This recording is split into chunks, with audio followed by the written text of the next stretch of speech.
शांति। 10/6/71 सेवा की धरनी तैयार करने का साधन सर्च लाइट। हर एक के मस्तक पर 3 रेखाएं कौन सी देख रहे हैं? आपको अपनी रेखाएं दिखाई देती हैं, जैसे बाप के यादगार चित्र में सदैव 3 रेखाएं जरूर दिखाते हैं। ऐसे ही हर एक शालिग्राम के मस्तक पर 3 रेखाएं कौन सी दिखाई देती हैं? मस्तक को कब दर्पण में देखा है?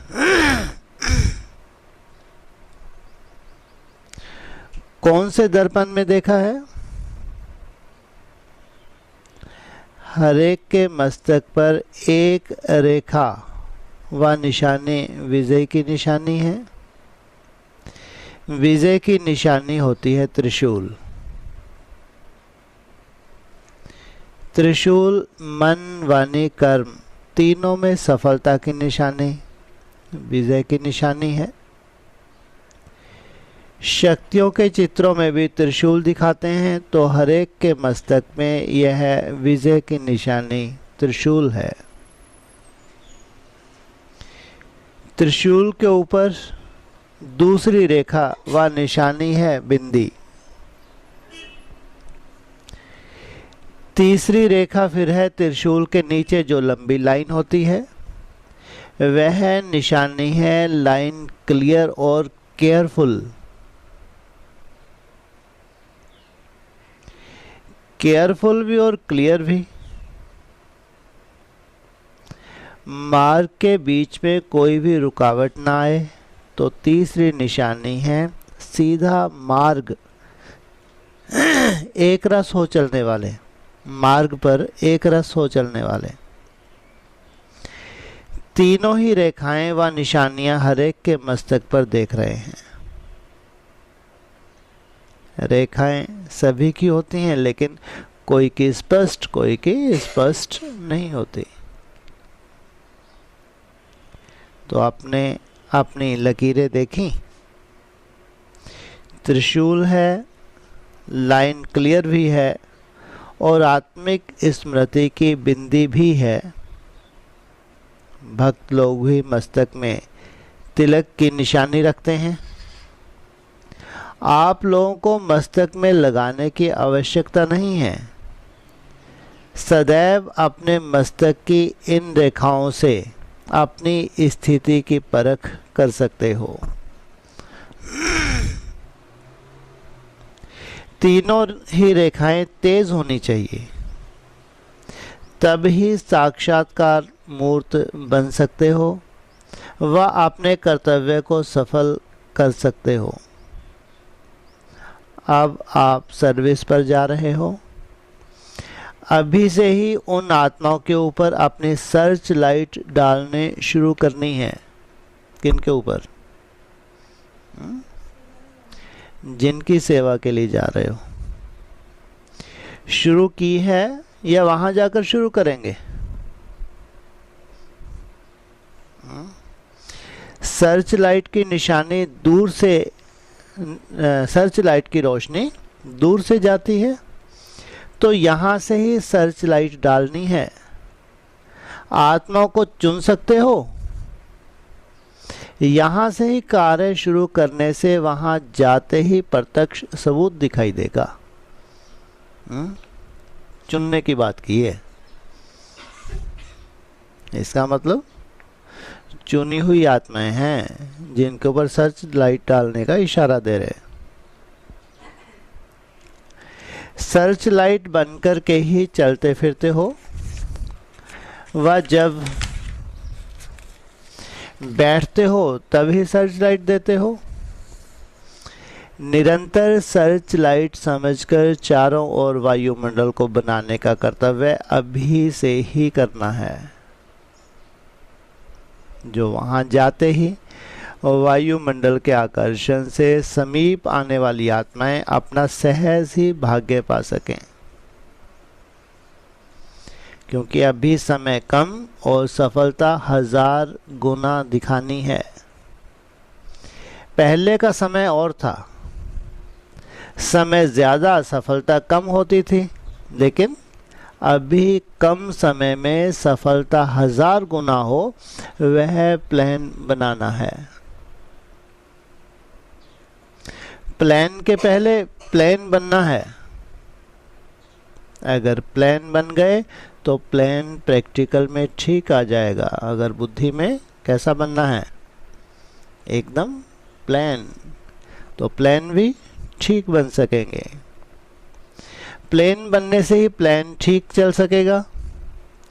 प्लान बनने के बाद प्लान क्या रखना है जिससे सदा सफलता प्राप्त हो। सो थोड़े में सुनाते हैं जो कभी भूले नहीं। एक तो याद रखना कि हम सब एक मत हैं, अर्थात एक के ही मत पर एक मति।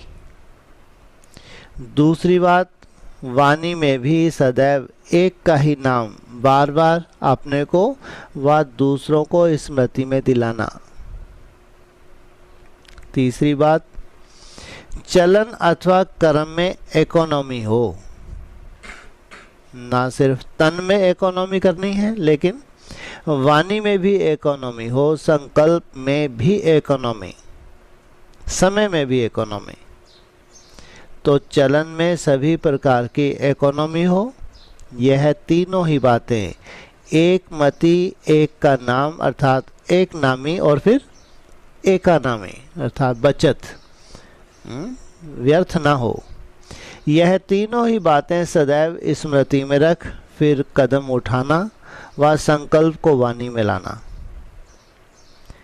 कोई भी लेन देन करते हो तो उसी समय एक स्लोगन याद रखना, बालक सो मालिक। जिस समय विचारों को देते हो तो मालिक बनकर देना चाहिए, लेकिन जिस समय फाइनल होता है उस समय फिर बालक बन जाना चाहिए। सिर्फ मालिकपना भी नहीं, सिर्फ बालकपना भी नहीं।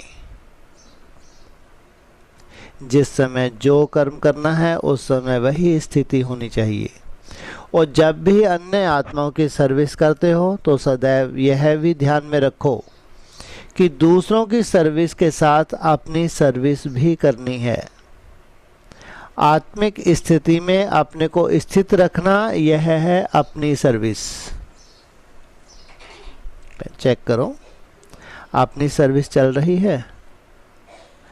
अपनी सर्विस नहीं होती तो दूसरों की सर्विस में सफलता नहीं मिलती। इसलिए जैसे दूसरों को सुनाते हो ना कि बाप की याद अर्थात अपनी याद, व अपनी याद अर्थात बाप की याद, इस रीति से दूसरों की सर्विस अर्थात अपनी सर्विस। यह भी स्मृति में रखना, जब कोई भी सर्विस पर जाते हैं तो सदैव ऐसे समझो कि सर्विस के साथ साथ अपने में भी पुराने संस्कारों का अंतिम संस्कार करते हैं। जितना संस्कारों का संस्कार करेंगे उतना ही सत्कार मिलेगा। कौन से संस्कारों का? पुराने संस्कारों का संस्कार करें। सभी आत्माएं आपके आगे मन से नमस्कार करेंगी। एक होता है हाथों से नमस्कार करना, दूसरा होता है मन से। मन ही मन में गुण गाते रहें। जैसे भक्ति भी एक तो बाहर की होती है, दूसरी होती है मानसिक। तो बाहर से नमस्कार करना यह कोई बड़ी बात नहीं है, लेकिन मन से नमस्कार करें। गुण गाएंगे बाप के कि इन्हों को बनाने वाला कौन। दूसरा, जो इन्हों के अपने दृढ़ विचार हैं उनको भी आपके सुनाए हुए श्रेष्ठ विचारों के आगे झुका देंगे। जो उन्हों के दृढ़ विचार हैं उन विचारों को आपके आगे झुका देंगे। तो नमस्कार हुआ ना। मन से नमस्कार करें, यह पुरुषार्थ करना है। बाहर के भक्त नहीं बनाना है, लेकिन मानसिक नमस्कार करने वाले बनाने हैं। वही भक्त बदलकर ज्ञानी बन जाएं। जितना जितना बुद्धि को सदैव स्वच्छ अर्थात एक की याद में अर्पण करेंगे, उतना ही स्वयं दर्पण बन जाएंगे। दर्पण के सामने आने से ना चाहते हुए भी अपना स्वरूप दिखाई देता है। इस रीति से सदैव एक की याद में बुद्धि को अर्पण रखेंगे तो आप चैतन्य दर्पण बन जाएंगे। जो भी सामने आएंगे वह अपना साक्षात्कार व अपने स्वरूप को सहज अनुभव करते जाएंगे। तो दर्पण बनना, जिससे स्वतः ही साक्षात्कार हो जाए, यह अच्छा है ना। दूर से ही मालूम पड़ता है कोई सर्च लाइट है, भले कहाँ भी कितने भी बड़े संगठन में हो, लेकिन संगठन के बीच में दूर से ही मालूम पड़े कि यह सर्च लाइट है, अर्थात मार्ग दिखा रहे हैं। आप लोग नॉलेज और याद की सर्च लाइट द्वारा मार्ग दिखलाने वाले सर्च लाइट हो, और जब दृढ़ संकल्प करके जाते हैं तो संकल्प से स्वरूप बन जाएंगे। संकल्प है कि हम विजय रत्न हैं, तो स्वरूप भी विजय का ही बन जाता है। वाणी और कर्म ऐसे ही चलते हैं। संकल्प के आधार से विजय कर्म में भरी हुई है। विजय का तिलक सर्विसेबल आत्माओं को लगा हुआ है। सर्विस अर्थात विजय का तिलक लगा है, यह सर्विसेबल ग्रुप जा रहा है ना। जिसका एक सेकंड व एक संकल्प भी सर्विस के सिवाय ना हो, वह है सर्विसेबल। ऐसा यह ग्रुप है ना। जब खास सर्विस पर जाते हैं तो अपने ऊपर भी खास ध्यान देना होता है। यह साधारण सर्विस नहीं है, लेकिन विशेष सर्विस है। साधारण सर्विस करते हो तो साधारण स्मृति रहती है, जब कोई भी विशेष कार्य करना होता है तो विशेष याद रहती है। तो साधारण स्मृति में नहीं, लेकिन पावरफुल स्मृति में रहना है। सदैव पावरफुल स्मृति में रहने से वायुमंडल पावरफुल बनेगा। पावरफुल वायुमंडल होने के कारण कोई भी आत्मा इस वायुमंडल से निकल नहीं पाएंगे। तभी सर्विस की सफलता होगी। सदैव एक दो के विचारों को सत्कार देकर स्वीकार करना है, तो फिर मानसिक नमस्कार सहज करेंगे। सदैव हाँ जी का पाठ पक्का करना। जितना हाँ जी करेंगे, उतना ही सभी जय जयकार करेंगे। ये कैसी सेवा है? अरे हाँ जी करने जा रहे हैं, फिर सेवा काहे की करेंगे? हैं? सेवा में क्या किया जाता है? समझाना होता है, या जो बोले हाँ जी करते रहो भक्तों जैसे। हैं? क्या है ये? सदैव हाँ जी का पाठ पक्का करना। हाँ जी, यहाँ के लिए। अच्छा, ये यहाँ की सेवा के लिए बोल रहे हैं। इतना लंबा चौड़ा बोला ऊपर। विशेष सेवा के लिए जाते हो तो स्थिति भी विशेष होनी चाहिए। ऐसा वायुमंडल हो कि वहाँ जाते वायुमंडल का प्रभाव उनके ऊपर पड़े। कितने भी बड़े तो बड़े ज्ञानी हो, अंदर से झुक जाएं, अंदर से नमस्कार करेंगे। तो जितना हाँ जी करेंगे, उतना ही सभी जय जयकार करेंगे। जय जयकार यहाँ करेंगे। हैं? आप अपने शक्ति रूप की व पांडव स्वरूप की प्रत्यक्षता करने के लिए जा रहे हो। अश्व चक्कर लगाकर आत्माओं को यज्ञ में स्वाहा कराने के लिए जा रहे हो। है? कोई आत्मा है विशेष जो स्वाहा होगी। स्वयं तो स्वाहा हो ही चुके हैं, एकदम प्लेन बनना है, बुद्धि में कुछ भी क्या ना हो, कोई द्वंद्व ना हो, तो कहेंगे प्लेन बुद्धि। साथ में बोझ नहीं लेना। पांडव 5 हैं लेकिन एक मत है। कहते हैं ना कि हम सभी एक हैं। एक एग्जाम्पल कायम रखने के लिए यह फर्स्ट ग्रुप है। स्मृति स्वरूप की 1-2 को हर समय स्मृति दिलाने से एक मत हो जाएंगे। 5 पांडवों की एक मत की विशेषता भी है और हर एक की अपनी अपनी विशेषता भी है। हर एक की अपनी विशेषता कौन सी है? जैसे फॉर मक्सटेरियस 4 बंदूकधारी फौज का सुनाते हैं ना, तो 1-2 में मिलजुल कर हर कार्य को सफल बनाना है। हर एक अपने ऊपर विशेष एक ड्यूटी ले, हर एक अपने विशेष कार्य की जिम्मेवारी सुनाओ। संगठन में होते हुए भी अपनी विशेषता का सहयोग देने से सहज हो जाता है। एक एक पांडव क्या विशेषता दिखाएंगे? आत्मा के नाते तो सभी पांडव हो और शक्तियां भी हो। अपनी विशेषता का मालूम है। अपना उमंग, उत्साह और एक रस अवस्था सदैव रहे। कितना भी कोई किन बातों द्वारा आप लोगों को हराने की कोशिश करे, लेकिन जब प्रैक्टिकल अनुभवी मूर्त होकर के उनको आत्मिक दृष्टि और पावरफुल स्थिति में स्थित होकर 2 शब्द भी पावरफुल बोलेंगे तो वह अपने को कागज का शेर समझेंगे।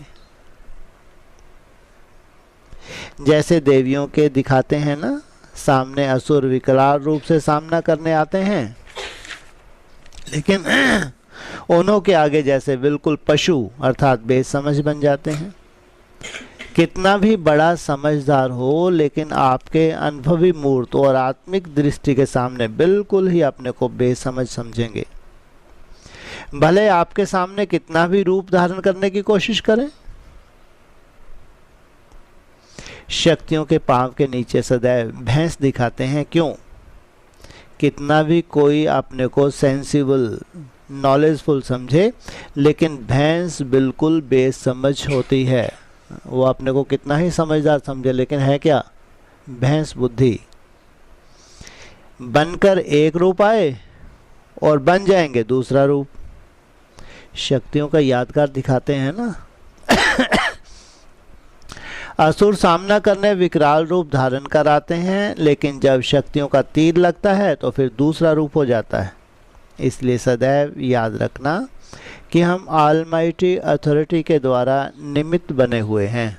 भगवान ने हमको निमित्त बनाया।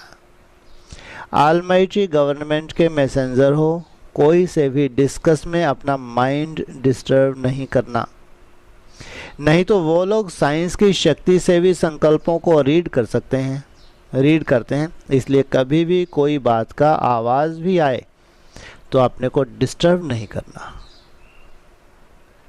अपने चेहरे पर व मन की स्थिति में अंतर न लाना। मंत्र याद रखना।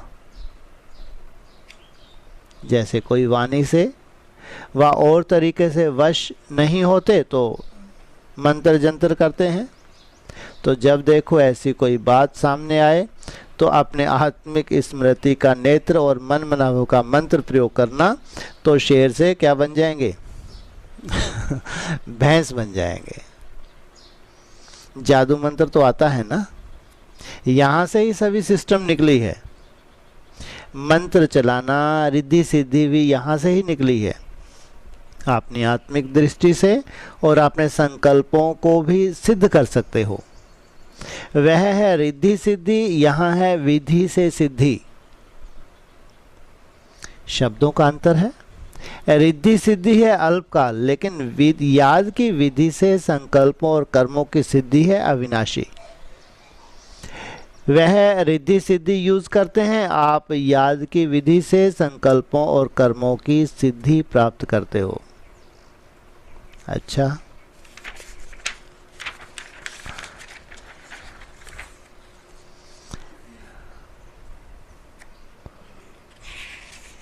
हो चुका।